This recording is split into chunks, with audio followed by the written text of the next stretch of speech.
Hey guys, this is the Movie Hour. I'm your host Danny, and alongside me, my co-host and sister Vanessa. Hi. The Movie Hour is your friendly neighborhood podcast where we talk about and make fun of all our favorite films, from the good, the bad, and the downright ridiculous. In this episode, we'll be talking about the 1974 slasher horror film, The Texas Chainsaw Massacre. So, get your tickets, grab your popcorn, sit back, and make yourselves comfortable, and enjoy this episode of the Movie Hour. The Texas Chainsaw Massacre is a 1974 slasher horror film directed by Toby Hooper. I almost said Tobe. Who has directed many great films, including The Funhouse, Poltergeist, Ooh. The Texas Chainsaw Massacre 2, Good. and Night Terrors, to name a few. I saw Poltergeist not too long ago, and I thought it was boring. Really? I could not get into it. Yeah, I just feel like it was hyped up. Yeah. Everyone's like, oh, it's such a cult classic. And maybe it is, but Yeah, well, that's fine. I think, it's fine, exactly. I think Scary Movie 2 ruined it for me since they parodied that movie. Scary Movie is a great franchise. I love Scary Movie. So, I don't know, when I saw it, I was just thinking about that movie more than the actual movie itself. That's hilarious. Good point, though. Yeah. So, this is famously labeled and marketed as being based on a true story. However, this never actually happened in Texas. And the character of Leatherface and minor story details were inspired by the crimes of serial killer Ed Gein, who committed his crimes in Wisconsin. Oof. That was heartbreaking to me. Yeah, that is heartbreaking. Gosh, we have one good thing happening over here, and it's not even true. And it's not true. This movie's iconic, though. I remember when I was a kid, we used to always talk about, the Texas Chainsaw Massacre house is not that far from here, that when it happened. And right. All this time I was thinking it was true, and then when I got to be a teenager, I'm like, dang, that wasn't true at all. They lied to us. I know. We have one thing, and they rip it away from us. There's a thing that movies do a lot, and for some reason, it's not, highly monitored or regulated? Regulated, that's a good word. Where you can just say based on a true story. Oh, right. And it can be, since some of the details are kind of based on a true story. Yes, yes. But they market it as the whole thing being, Right. That's kind of like food or snacks that are like, this is high protein, but really it's not. Right. They could just say that it's high protein because it has 8 grams of protein or whatever. Right. Yeah, doesn't that suck? Don't you hate that? I hate being deceived. I know. hate it. Yeah, so anyways, I thought that was just a little detail. Hey, some people might not know that. Yeah. So fun fact. There you go. Don't come to Texas. We got other weirdos, but not Leatherface. I know, unfortunately. I'm just kidding. So the film's cast includes Marilyn Burns as Sally Hardesty, Alan Danziger as Jerry, Paul A. Partain as Franklin, Sally's brother, Edwin Neal as the hitchhiker, and Gunnar Hansen as Leatherface, to name a few. It has a runtime of 83 minutes, so an hour and 23, so really short. And it can be watched on Amazon Prime, Tubi, Peacock, Flex, all for free at the time of this recording. So there's really no reason not to watch this movie. Yeah, also, if you've never seen this movie, what are you talking about? Yeah, man. What do you mean you've never seen this movie? This is one of those, you have to see. You have to see it. I don't care who you are. Sit down and watch it. Sit down. Yeah, make time this weekend and watch it. You have to. Or make time for Thursday, because Thursday's Halloween. Oh, yes. Oh, gosh, I already forgot about that. Yeah, you're right. Yeah, watch it on Thursday, guys. So this is the 5th and final film in our month-long spooky season podcast. This was my recommendation for a slasher horror film. And after my co-host did a fantastic job of narrating the story last week, I've got a difficult task of trying to do the podcast and the movie justice. So hopefully I do well. Also, I want to say happy Halloween to everybody. This will come out on Halloween. So yay, happy Halloween, guys. Happy Halloweeny. Happy Halloween, and guys, be safe out there. So as we dive in, be warned, there are spoilers ahead. So without further ado, let's begin. The film begins with the iconic title card explaining the events of the film and that it's based on a true story, which they're not. Along with the amazing and scary score, which I love it. So good. It's like kind of like scratching on glass or something. Yeah, it makes you jumpy. Yeah, I love it. It is so good. And then the narrator, he has that deep voice. Yeah, you have Texas, to. The crimes. A group of teenagers, Yeah, no, if you're gonna be a narrator, you gotta have a deep voice. I think that's like a recommendation or something. Exactly. So, in the early hours of August 18, 1973... Ooh. Sorry, good times. Good times. We got a Leo over here. Yeah, I was kidding. That's exactly why. Yeah. Shout out to Leos. Anyways, continue. The grave robber steals several corpses from a cemetery near Newt in Muerto County, Texas. The robber ties a rotting corpse and other body parts onto a monument, creating a grisly display that is discovered by local residents as the sun rises. We're then taken to 5 teenagers driving in a van, taking a road trip through the area. Sally Hardesty, Jerry, Pam, Kirk, and Sally's paraplegic brother, Franklin. He's in a wheelchair. Right. Right, for anybody that hasn't seen it.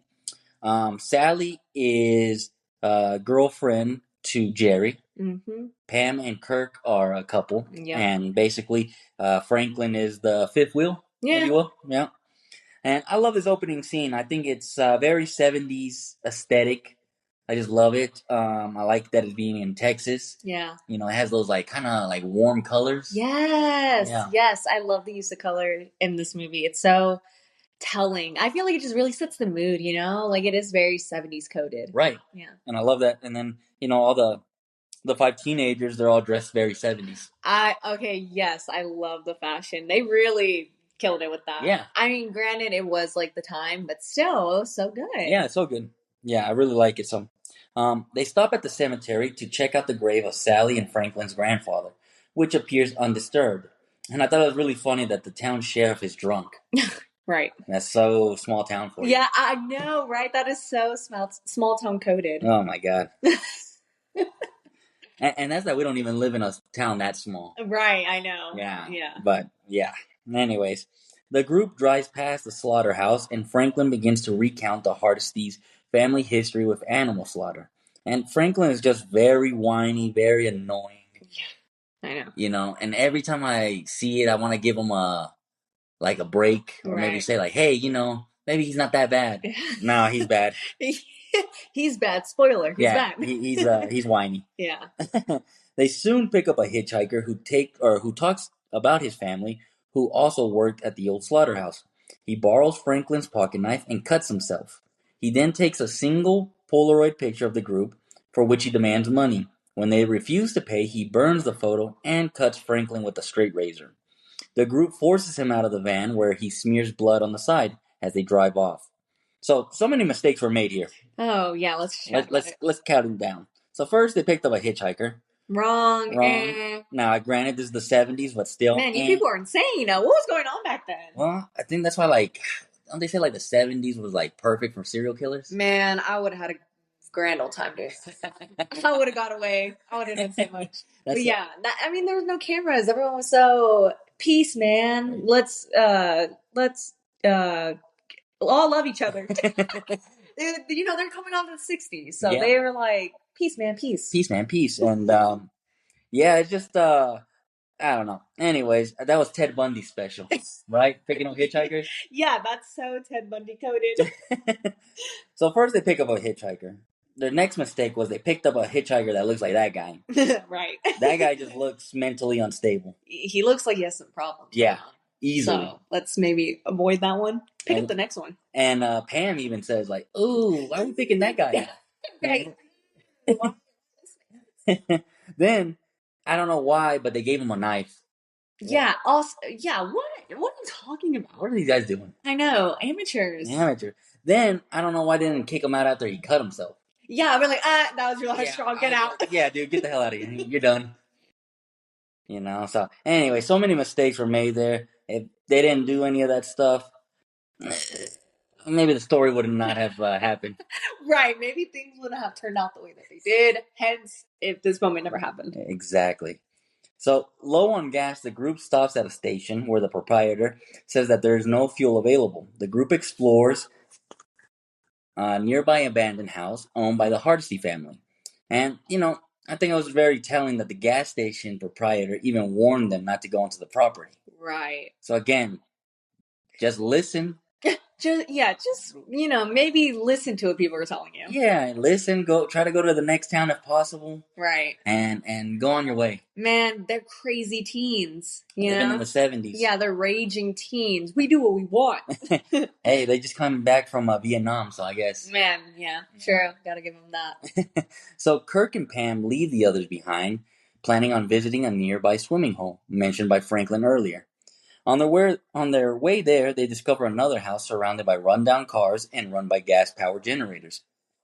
Hoping to barter for gas, Kirk enters the house through an unlocked door, while Pam, his girlfriend, waits outside. As he searches the house, a large man wearing a mask that is made out of skin, basically, appears and suddenly murders Kirk with a hammer. And I love this scene so much. So good. I don't know if this is the best scene or the ending is, but... Oh, man, the ending's good. The ending is my favorite. Yeah, well, I think I'll go with the ending. But this scene is so great to me because I just love the way that Leatherface is introduced. There's no build-up. There's no sign of him coming. And he just pops out of nowhere, hits him with the hammer, and then he just starts grabbing him and shuts the door. Man, cold-blooded killer. I respect it. And I love there's no music. Yes. There's nothing. It's just quiet. Yeah. So, I don't know. I love that shot. I love that scene where he just comes out. Man, it is very good. And yeah, I think you make a good point. There's no build up to it. There's no anticipation. It's just boom, boom, you're done. Come with me. Exactly. Which is pretty jarring as the watcher. You're like, what just happened? Right. He just went inside the house. And I love it because it's just more, I don't know, lifelike. Yes. Because it's not cinematic. Right, yes. Man, that really just happened. Yeah. You're like, oh, crap. Yeah. So I love that scene. So I think that's a close runner-up, but I think I agree. I think I'll go with the ending. Ending is iconic. Ending is iconic. Period. When Pam enters the house and we have that iconic bottom-to-top view with her in the little shorts. So good. So good. So, iconic. It is iconic.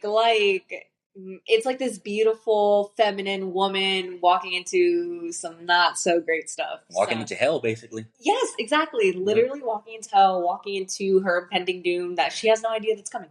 The actress that played Pam actually didn't like that shot. Really? Yeah, she thought it was very risque? Yeah, exactly. Really? And that she didn't like it. I think I saw an interview or something where she's like, now she's okay with it, but at the time she didn't like it. Man. Well, I'm glad that they kept it because it was good. Well, sometimes those little moments that you think are bad or whatever, they tend up to be better, Oh yeah, definitely. Yeah, because they could have just shot her normally. Yeah.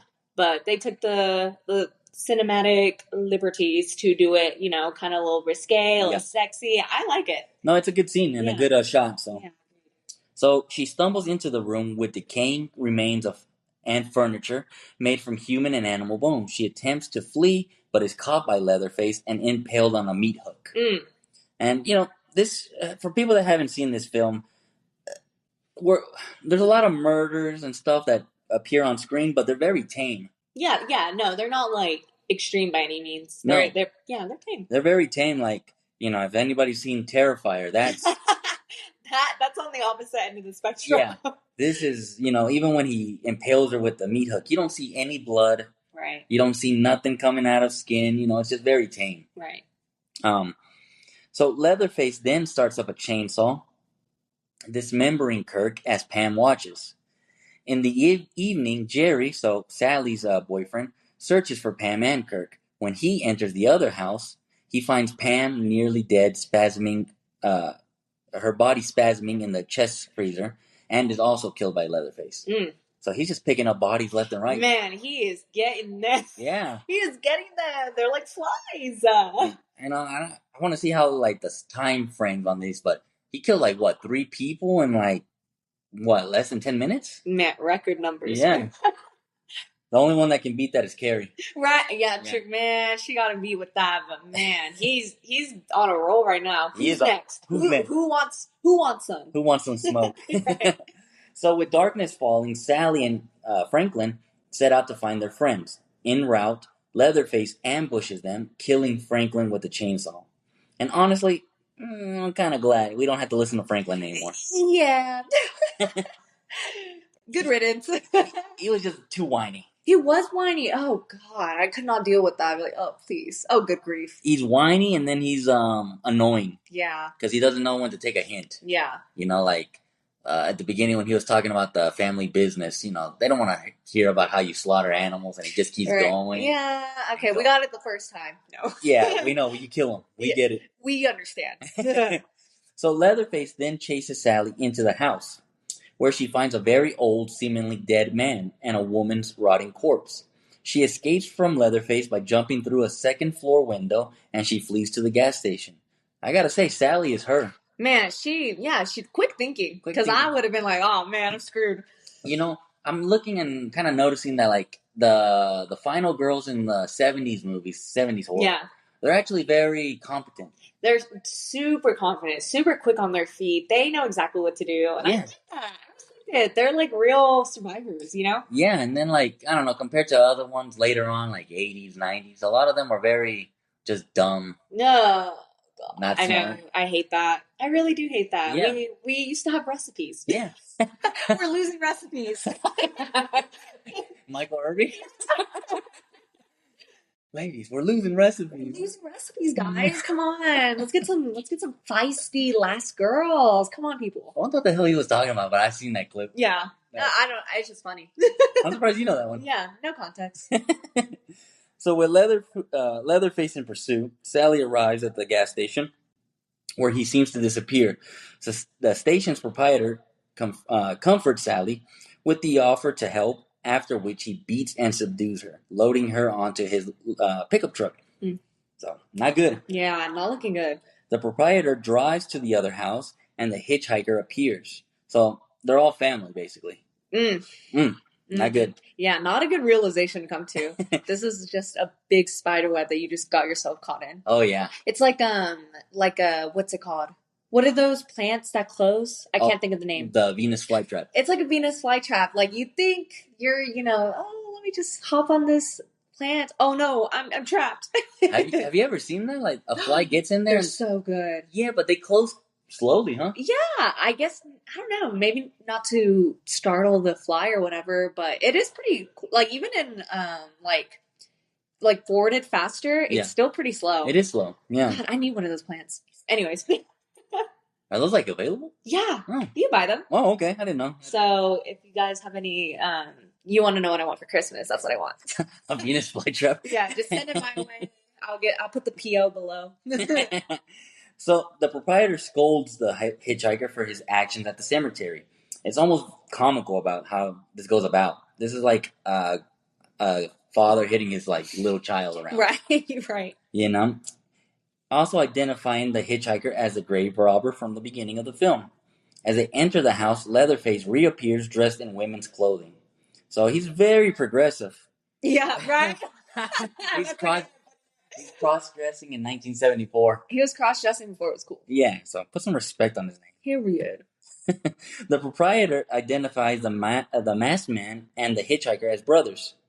The two brothers bring the old man, from which Sally thought was recently dead, as Grandpa.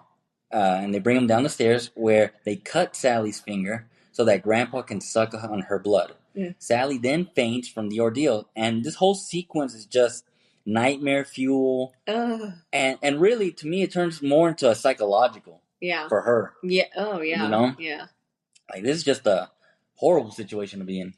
I think you hit it perfectly on the head with saying that it's a nightmare. Because, that is a freaking nightmare. That's horrible. Yeah, that is not something you want to get caught into. No, and then they're like, I don't know, like, they seem so incompetent, but they're really devious. Like, yeah, man, they're wicked. Yeah, they're wicked. They're treating her like a subject in like a scientific evaluation or something. Right. Like, they're just doing this as if it's nothing. Like, this is just normal, you know? Or I guess using that what are they, like the slaughterhouse? Right. Just like slaughtering an animal. Yeah, exactly. Yeah, no, totally. It's just super. Yeah, not a good situation to be in. No, bad. Very bad. Yeah. Nightmare fuel. Yes. So then, and this is my favorite part, this is the ending, this is the climax, this is where this movie goes from, like, good to great for me. So the next morning, Sally regains consciousness, and the men talk and bicker with each other, resolving to kill her with a hammer. They then try to include Grandpa in the activity, as he is quoted as the best killer. But Grandpa is too weak, and Sally is able to break free and run onto the road in front of the house. She's pursued by the brothers, Leatherface and Hitchhiker, And I really like this because Leatherface comes out with the chainsaw going. Oh, so good. He's going, and the hitchhiker is right behind Sally, slashing at her back, Right. basically, right? An oncoming truck accidentally runs over the hitchhiker, so killing him. So all right. he deserved that. Yeah. Well deserved. Well deserved.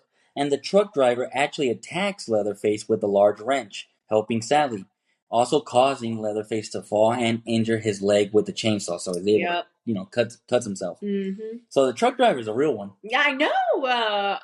A real one, because he could easily get like, I'm booking out of here. And he was like, no, you're going to get some too. Not only that, but he actually helps Sally get into the truck. Right, yes. But then Leatherface tried to start cutting through the door. Right. They go out through the other door. Yeah. He picks up the wrench, throws it.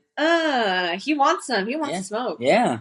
I respect it. Yeah, he's a real one. So Sally, covered in blood, flags down a passing pickup truck and climbs onto the bed, narrowly escaping Leatherface. As the pickup drives away, Sally laughs hysterically, while an enraged Leatherface swings his chainsaw in the road as the sun rises. And it's so good. He just starts doing this like dance, swinging his chainsaw around, and with the sun coming up, it's just so good. Yeah, it's like kind of almost as if the nightmare's over in a sense. Like the sun is up. Sally got away. Like, I guess, quote unquote, it's like a happy ending. Not really, because she still suffered all that psychological, abuse and seeing all of her people being murdered and all of that. But she gets away, literally drives off into the sunset, and Leatherface is just there, like you said, kind of almost like dancing. Mm-hmm. Like he kind of enjoyed, like, okay, this was nice. Yeah. This is a good experience. All right. See ya. Let's bring in the next person. He's kind of like this cat on TikTok. Which one? Maxwell. Yes, you told me about Maxwell. Maxwell, I feel like he's not even into fighting. He just loves the hunt. Right. He lives for the hunt. Right. And I think, I feel like Leatherface was just for the hunt, too. Man, that man was, that's a perfect way of putting it. He was definitely in for the hunt. It's like ingrained in them, I guess being, the family of slaughters and all of that. Right. I mean, it's like in their DNA to like do that. Yeah. So.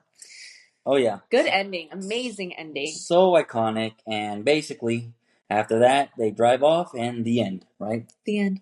So iconic. I really love that ending. Yeah, it's just, this is one that you guys got to watch. Yeah, I mean, honestly, guys, if you're not going to watch the entire movie, fine. But at least go on YouTube and watch the last 5 minutes. Yes. Please, just do us that favor. Watch the last 5 minutes. Come back and report to us how you felt about it, because, man, this scene kicks ass. Oh, it does. It's so good. So good. Sometimes I just watch it randomly. Me too. That's so funny. I just like the scene. Because it's iconic. Like, who is doing it like Leatherface? Tell me. Nobody.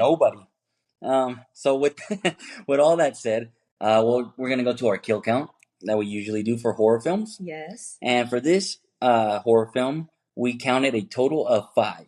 So, pretty good. Pretty good. Yeah, pretty good. Yeah. So we got Kirk. He was smashed with the sledgehammer by Leatherface. Jerry, he was smashed with a sledgehammer by Leatherface as well. Pam, she got hooked through the back and put in a freezer by Leatherface. Now, it's not like, I guess, confirmed that she's dead, but I mean, I'll count her as dead. Right.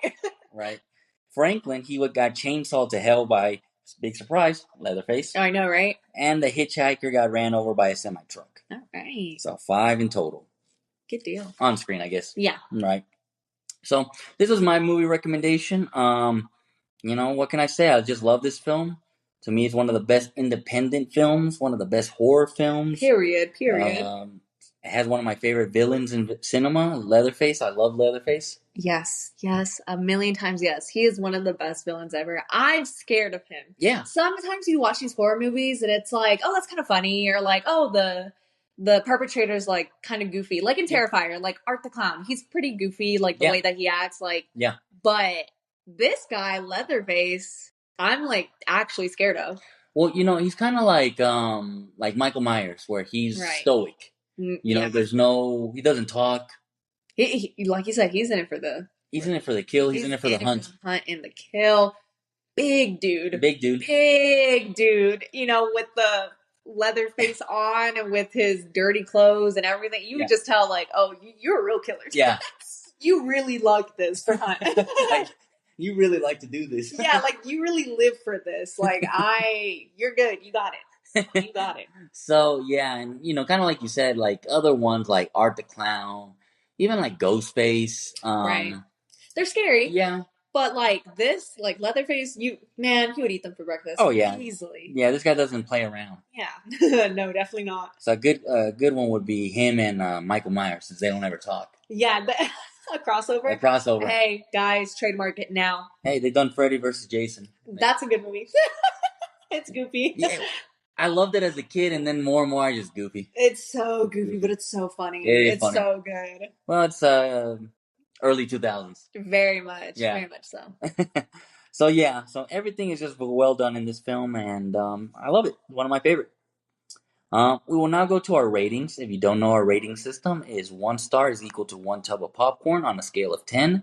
I'll go first on this one, and I'm going to give it 10 tubs of popcorn. Wow, 10 out of 10. All right. Yeah, this is... we're in. Yeah, we're in.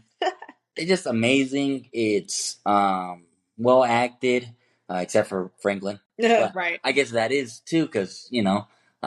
he's just so whiny. Right, yeah. So definitely. I guess he was well acted because you don't like him. But I love the cinematography. I love the story, the climax. They're just great. This is one of my favorite horror films, like I said, and it just had a great impact and a cultural relevance that is still seen today. Absolutely. You know, recently we were talking that we saw X. Yeah. Or at least I did see it recently. Yes. And I know you've seen it before. And I just, the more and more I saw it, I was like, this is like Texas Chainsaw Massacre. Right, just updated. Yeah, updated. Yeah. But they took 2020-ish. Yes. But they took everything that I felt was great in this one and kind of try to mimic it. Right. Right? So, definitely. Yeah, so everything, it's just, and this is one of those films that made me love horror films. Man, agreed. To be honest. You know, in the horror genre, there's a bunch of duds. A bunch of them. I feel like it's pretty easy to make a bad horror movie. Oh, yeah. Oh, yeah. You know what I'm saying? But, like, man, they hit the head on the nail with this one because it's so good. Right, and I think kind of to go to your point, I think it's actually, well, not actually, but it's a lot harder to make a good horror film than a bad horror film than a good one. Like, it's super hard to make a good one. Yes. It's very easy to make a bad one. Very easy. Yeah. Even if you got a good idea, I mean, the execution. Yeah. So, but basically. Yeah. Anyways, that's what I give it. What do you rate it? I think this is going to go down in history, in movie hour history, because I also give it 10 tubs of popcorn. Woo-hoo. I think this is the first time we've done both a 10 out of 10. I think we gave The Shining one. Probably. Both of us. Okay. And then, yeah, I think all right, this is number 2. So, listen, we have very different taste in TV shows and in movies. Yeah. Usually. Right. But this one, I think we definitely see eye to eye. I mean, Texas Chainsaw Massacre. This is, I mean, in lack of other words, like, the greatest to ever do it. Yeah. Like, literally goated. This movie is so goated. It's so good. Like, this is like the mother of all mothers. Like, you see other horror movies, like you said, like X, like newer movies. Yeah. And it's like, no. That is not the creator. They're not the originator. Let's throw it back a couple decades ago. Watch Texas Chainsaw Massacre and then come back to me. Okay? Yeah, no, I think Leatherface is, like you said, one of the greatest villains, perpetrators, whatever you want to call it, in movie history. Oh, yeah. I mean, he, like I said, he's really in it. Like, he does this for real. Yeah.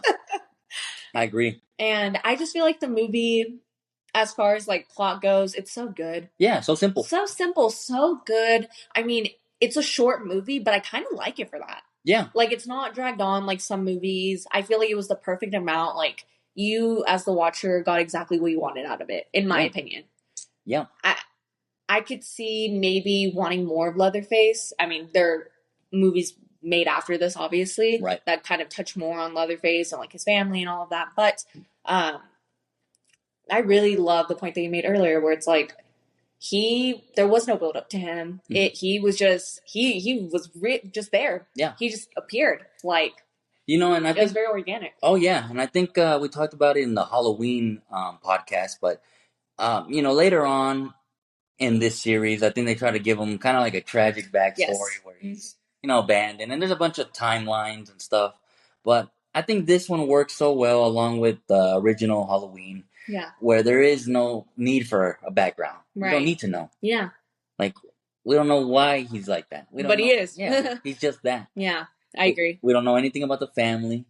Nothing. And I think that just makes it good. I like it. We don't need to know. Yeah, exactly. Like, it's not something that needs to be said. You just know that he's not a good person. Right. He's doing some pretty evil stuff. So that's why I gave it a 10 out of 10. I just think this movie's so great. And guys, again, if you've never seen this movie, at least watch this. At least watch the last 5 minutes on YouTube or TikTok or whatever you use. Oh, yeah. I think if you watch that, you're going to be like, yeah, I want to see the rest. Exactly. So it's very good. So I think you summarized it perfectly why I think it's a 10. So. Period. So we're going to go to our movie recommendations that we do each week here on the Movie Hour. I'll let my co-host go first. What do you recommend? All right. My movie recommendation is House at the End of the Street. Ooh, okay. I believe you can watch this on Netflix currently. I could be wrong, but I'm pretty sure it's on Netflix. Right. I just really like the movie. It's very scary. It's very Conjuring-esque, but like different with a little slasher in it. Yeah. It's just a really good movie. I think it's a pretty solid, like, 2010s horror movie. Mm-hmm. If you've never seen it, I do recommend that you watch it. It's pretty good. It's pretty short, too, if I remember. Yeah, it's not like, 2.5 hours. It's a lot shorter than that. Right. And I believe, like I said, it should be on Netflix, and if it's not, it should be free on, like, Tubi or something. Yeah. So it shouldn't be hard to find it, but that's my movie recommendation. I really like the movie. I remember watching that when it first came out-ish, probably like a few months after it came out, but right. I remember really, really liking it, so I do recommend that. No, that's a good one. That's kind of, I don't know if this is the right word, but kind of like an obscure one. Yeah, I would say it's definitely like underrated in a way. Right. Like, not a lot of people talk about it. Jennifer Lawrence is in it. Yeah, which is weird. Yeah, I know, right? That's like before, I'm pretty sure this was before Hunger Games. Yeah, I think so. I feel like 2011. Yeah, and Hunger Games came out 2013 maybe. So yeah, this is a little before Hunger Games, but Jennifer Lawrence is a great actress, and she plays a really good character in the movie, so I do recommend it. Awesome. No, that's a good one. That's a really good one. What's your movie recommendation? So my movie recommendation for this week is the 1981 slasher classic, The Burning. All right. So I'm going to go ahead and say it from the jump. This is a Friday the 13th ripoff. This is camp counselors getting hunted down, getting chopped to pieces. And but I really enjoy this movie way more than the original Friday the 13th. Whoa. One of my hot takes is that, in horror films at least, is I'm not a big fan of Friday the 13th. Okay. Not your thing. No. All right. I mean, I think... there's one, I think it's called Jason Lives or Final Friday. There's one of them. I can't remember which one. But anyways, that one I like. It's pretty good. Sure. But like this one, just the whole series or franchise, I'm not a big fan of. That is a hot take. A lot of people are getting mad at that. It's, and again, I'm going to piss some people off, but the original Friday the 13th to me is kind of overrated. Okay. And then there's not even Jason. Right. Now, I do love the ending. Yeah. If you haven't seen the ending of that, it's good. But, it's more about his mother, which, yeah. Well, I mean, she's the killer. Right. For drowning her son. Yeah. So, anyways, I'm just not a big fan of that series, but I know that this is a rip-off of it. But, like I said, I enjoyed this one a lot more. It has a great cast. I love the nostalgic 80s teen vibe, that's in it. And once it gets going, it gets good. It's really good. Right. It's very underrated. Not many people talk about it. I don't think you've ever heard of it, right? No. Right? Okay. So I urge you guys to watch it. It's really good. It's worth the watch. It can be watched on Amazon Prime and MGM Plus and Sling TV with subscription. And it's only 91 minutes. So you don't lose anything by giving it. Yeah, fast. It's a quick watch. Yeah. You don't lose anything by giving it a chance, and I think you'll be surprised how good it is. Good deal. Yeah. So as stated in our previous podcast, for the entire month of October, 5 weeks, so 5 podcasts, every Thursday available on our YouTube channel at the Movie Hour Podcast. We finished doing our scary movie podcast for this month, and we'll be switching back to reviewing all genre films. We will be taking next week off, and we will start posting every 2 weeks instead of every week. And yeah, this is just something that I decided to do. I thought it'd be fun for spooky season to rewatch some of our favorite horror films. Yeah. And get to discuss them, basically. Fun. But I am pretty happy, pretty excited to go back. Yeah, me too. To reviewing all genres. Kind of like you said earlier, I think in an earlier podcast, you said the way that we choose films is that we have a bunch of films on a random generator, basically. Right. Yeah, we both compile kind of some list of movies that we want to talk about, and then we put them into a random wheel generator online, and then literally just spin the wheel, and whatever it lands on, we watch, and then we talk about. Right, and I think the good thing about that sometimes is that there's films that you've watched that I haven't, some that I've watched you haven't. Yes. And there's even I put a few. It hasn't got us just yet, but there are a few that like that I selected that I haven't even seen either. Oh, ooh, okay, fun. That we can both watch. Yes. For the first time, so I kind of try to do that. But yeah, so it's gonna be fun going back to that. Just seeing what happens next time, right? Yeah, exactly. I'm excited to see what happens after this. What is the next movie after this? Right. After this whole amazing spooky month. Yeah, exactly. And I don't know for the whole month of December, but I definitely want to do a few Christmas movies. I'm down for that. Charlie Brown. Charlie Brown. What's the other one? Christmas Carol. Christmas Carol. I like Frosty the Snowman. Yeah, that's a good movie. That's a good one. Elf, all those classic ones. So Elf is good too. But yeah, so it'll be very exciting, and hopefully we could do something for December for Christmas. Yeah, we definitely will. Yeah, we'll definitely watch a few. And I don't know, are there any things you'd like to add before we end the episode? Well, I do wanted to say that Spooky Month has been so much fun doing all these movies. Yep. It's great being able to not only rewatch these movies, but have someone to talk about. Yeah. And just chat, discuss our opinions, all of that good stuff. It's very cathartic, I think. Yeah. So yeah, I really liked Spooky Month. This is the best month, obviously. Second to best month. August is the best month. But this is the second to best month. And I'm just glad that we got to do this and we were consistent with it. Yeah. And did the work for it. So it's gonna be nice having next week off. Like this is work. God, yeah. It's so nice to have next week off. But no, it's nice to have next week off, and kind of like you said, I'm excited to go back to kind of our natural ebb and flow and just see what happens and kind of get into the kick of what we've been doing. Yeah. No, and I think you make a good point. I mean, this is not work. This is fun. This is very much fun. This is fun, a little hobby that we like to do. We're very new at this. I feel like we keep getting better and better after every podcast. Yes.